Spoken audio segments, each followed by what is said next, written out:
Polda Aceh awal tahun 2023 ini berhasil mengungkap peredaran gelap narkotika jenis sabu dan ganja.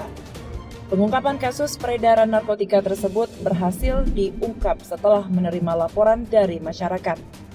Selain mengamankan barang bukti berupa sabu seberat 42 kg, ganja kering 25 kg, 16,2 ton ganja basah, serta pemusnahan ladang ganja seluas 10 hektar. Polisi juga berhasil mengamankan alat pres ganja kering yang akan diedarkan. Seluruh barang bukti diamankan dari beberapa lokasi di Aceh. Untuk narkotika jenis ganja, berhasil diamankan dari 3 lokasi, yakni Aceh Besar, Aceh Utara, dan Gayo Lues.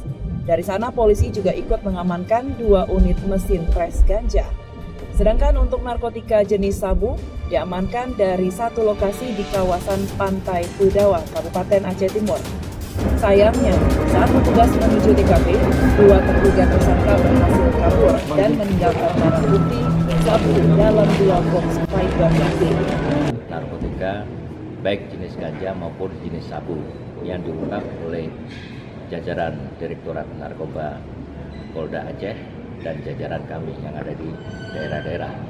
Untuk ganja, keseluruhannya adalah ada 10 hektar ladang ganja dengan total seluruhnya berat ada 16 ton 280 kilo.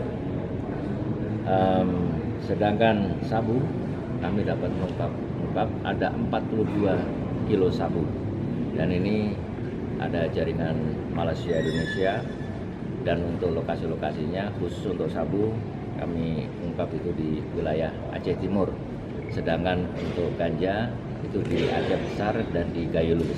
Untuk pelaku kami dapat tangkap pada 1 pelaku khusus ini untuk yang ganja dan 2 orang DPO yang sabu. Dalam 2 kasus narkotika itu, pelaku dijerat dengan pasal yang berbeda.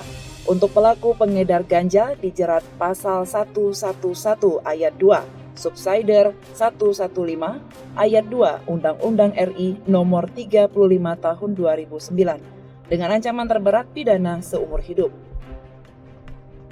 Sedangkan untuk pelaku pengedar sabu dijerat pasal 114 ayat 2 Subsider 112 ayat 2 Junto pasal 132 ayat 1 Undang-Undang RI nomor 35 tahun 2009 dengan ancaman terberat yakni hukuman mati.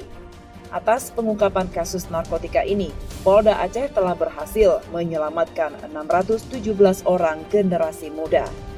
Dari Banda Aceh, Lala Nurmala melaporkan untuk Puja TV Aceh.